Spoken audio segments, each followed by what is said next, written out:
We celebrate today this gathering to support the efforts of the Ministers' Conference of Baltimore and Vicinity. As president and speaking for our organization and the church community and others, we love our city. We are committed to our beloved Baltimore. Our roadmap and strategy to encapsulate in a Church Shall Lead project, while this time is the name of our economic development plan, we're kicking off today with our partners, key stakeholders, and the communities of our great city. I believe it is necessary to put forth and to say that this is what we've done for years in our community and continue to do for our community, because the church has been the one constant that has remained as foundation in good times and in difficult times. Historically, the church has always been at the forefront of advocating for social justice and positive change, and today is no different. It is in that tradition when we saw what was happening to our city both during and after the Freddie Gray uprising. We decided to lead by responding and not reacting. In doing so, the Ministers' Conference of Baltimore and Vicinity has been working for well over 2 years with our partners.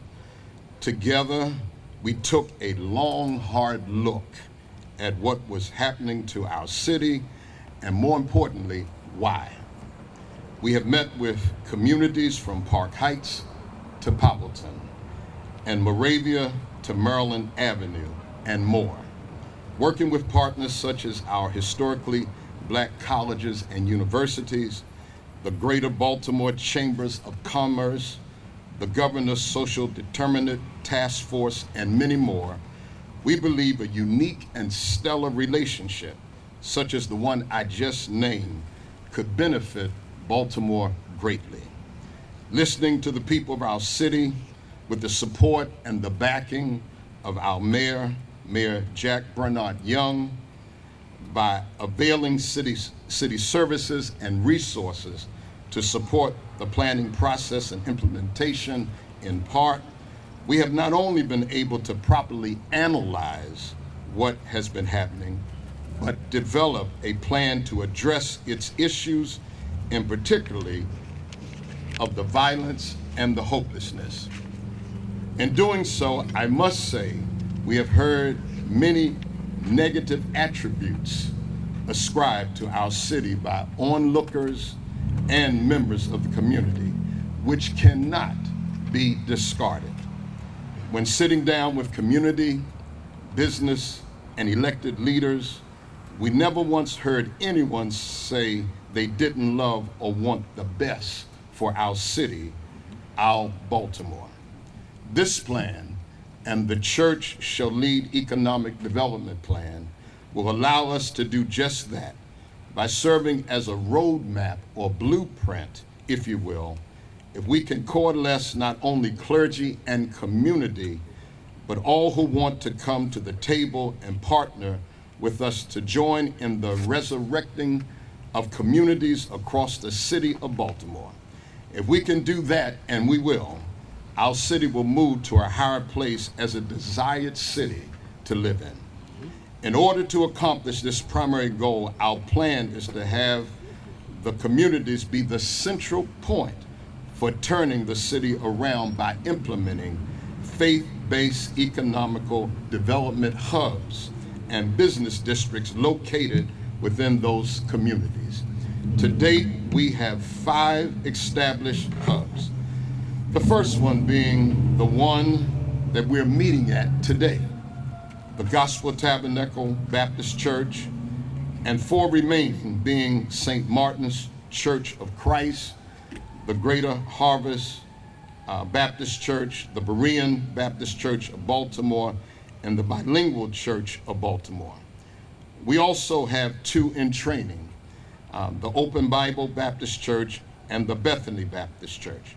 There are others such as Ark Church and Koinonia Baptist Church, which has been an integral part in developing strategies for police and community engagement for the federal Baltimore City Dissent Decree.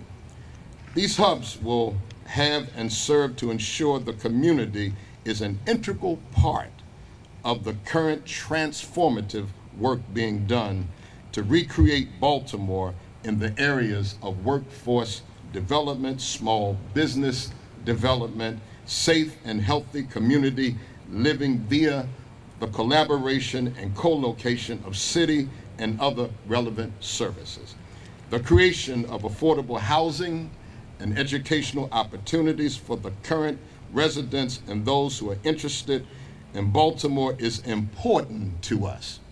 Additionally, our partnerships with respective communities, investors, and other religious organizations and coalitions with the mayor's support in helping us to leverage additional resources, we know the plan is solid.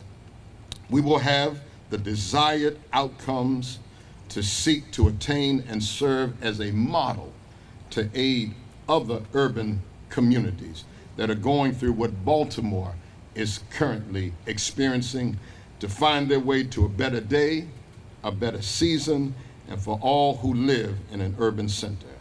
Having challenged my allotted time, I now turn the remaining time of this press conference over to our mayor, Mayor Jack Bernard Young.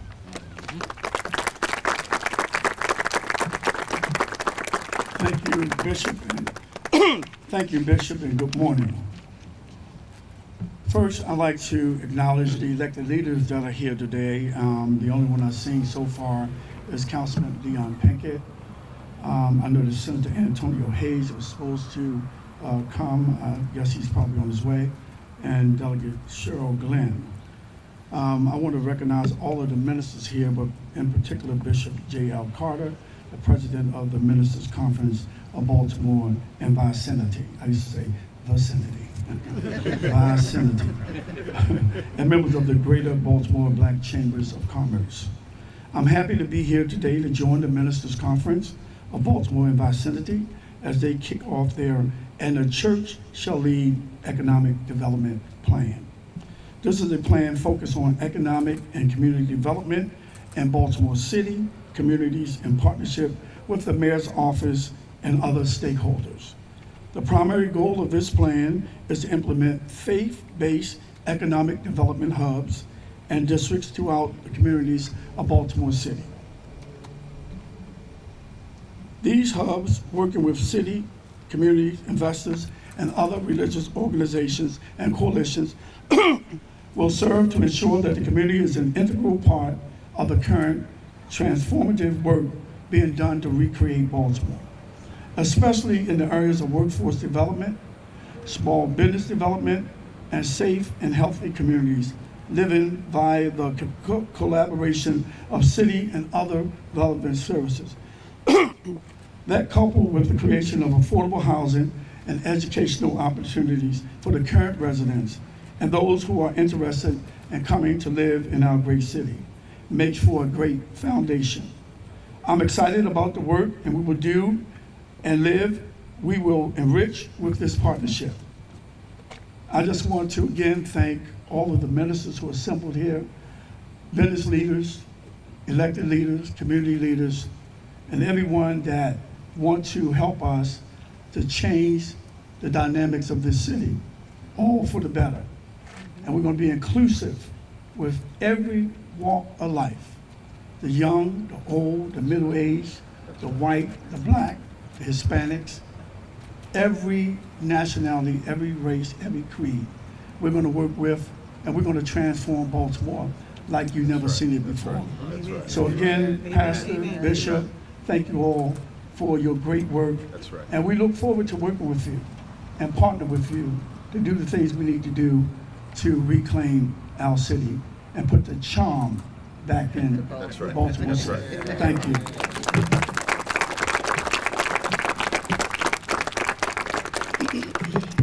There's no question about it. We love our mayor And our mayor is a genuine partner, not just having become mayor, but even before as president of city council.